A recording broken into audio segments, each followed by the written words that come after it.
Assalamualaikum warahmatullahi wabarakatuh. Saya Anissa Nidia, ahli media keperawatan, peserta Latsar CPNS BPSDMD Provinsi Kalimantan Selatan, tahun 2022, angkatan 7, kelompok 4, nomor daftar hadir 36.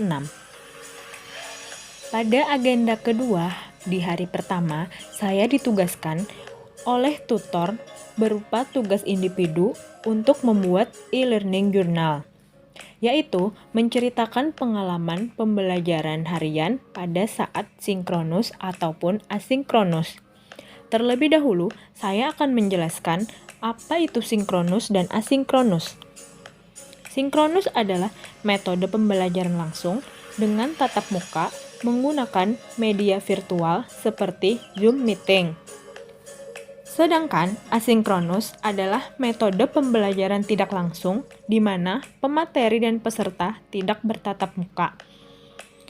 Nah, pada hari pertama agenda kedua sinkronus, saya mendapatkan banyak pengetahuan baru dari tutor kami. Beliau menjelaskan tentang banyak hal yang berkaitan dengan konsep dan implementasi core value berakhlak sebagai ASN. Berakhlak sendiri adalah akronim dari berorientasi pada pelayanan, akuntabel, kompeten, harmonis, loyal, adaptif, dan kolaboratif. Beliau menceritakan pengalaman kerja sebelum bekerja menjadi ASN, yaitu pernah bekerja sebagai karyawan di perusahaan Jepang, di mana di sana kedisiplinan sangat diutamakan. Para karyawannya datang lebih awal sebelum masuk jam kerja. Beliau juga menceritakan bahwa itu yang menjadi pedoman saat sudah menjadi bekerja sebagai ASN. Walaupun jarak tempuh yang jauh, tapi beliau tidak pernah terlambat karena 30 menit sebelum jam kerja beliau sudah sampai. Tutor kami juga menceritakan bahwa sekitar 5 tahun yang lalu, ada banyak penelitian yang menilai bahwa kinerja PNS 70% buruk, rendah, dan tidak produktif karena didapatinya PNS yang berkeliaran pada jam kerja, tidak bisa mengoperasikan komputer, masuk kerja lambat, dan pulangnya cepat. Dari 10 tahun yang lalu, sistem bukti kehadiran PNS yang dari manual berubah ke fingerprint untuk perbaikan dan pencegahan PNS yang menitip absen kepada teman. Namun, sistem tersebut tidak berjalan dengan baik karena banyak alat yang rusak dengan indikasi kesengajaan. Lalu, berubah lagi sistem aplikasi yang dapat diakses melalui HP.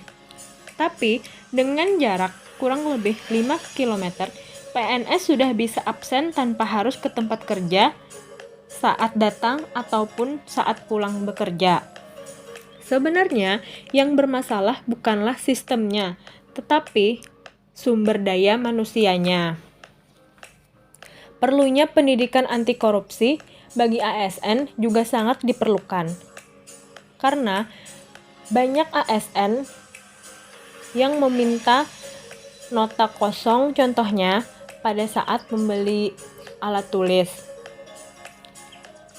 Itu hanya sebagian kecil. Nah, pada metode asinkronus atau pembelajaran mandiri tanpa tatap muka, saya mendapatkan pengalaman atau menerapkan kedisiplinan walaupun tidak bertatap muka dengan tutor ataupun teman kelompok lainnya. Saya tidak menyia-nyiakan waktu dan tidak memperlambat untuk mengerjakan tugas-tugas yang sudah diberi. Saya juga melakukan absen pagi dan sore dengan teratur. Pada metode asinkronus ini, saya juga dituntut untuk tetap bertanggung jawab dengan tugas yang sudah diberikan dan memanfaatkan waktu dengan sebaik-baiknya.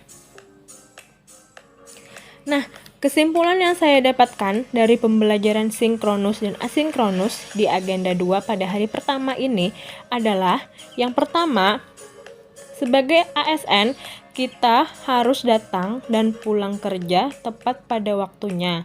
Bahkan, kalau bisa, datanglah 30 menit terlebih dahulu sebelum jam pelayanan dibuka.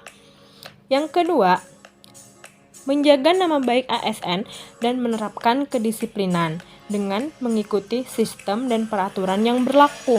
Contohnya seperti bukti kehadiran yang sekarang menggunakan aplikasi di HP. Yang ketiga, bertanggung jawab atas tugas yang sudah diberikan. Sekian cerita pengalaman saya di agenda 2 pertemuan hari pertama ini. Terima kasih sudah menyaksikan. Wassalamualaikum warahmatullahi wabarakatuh.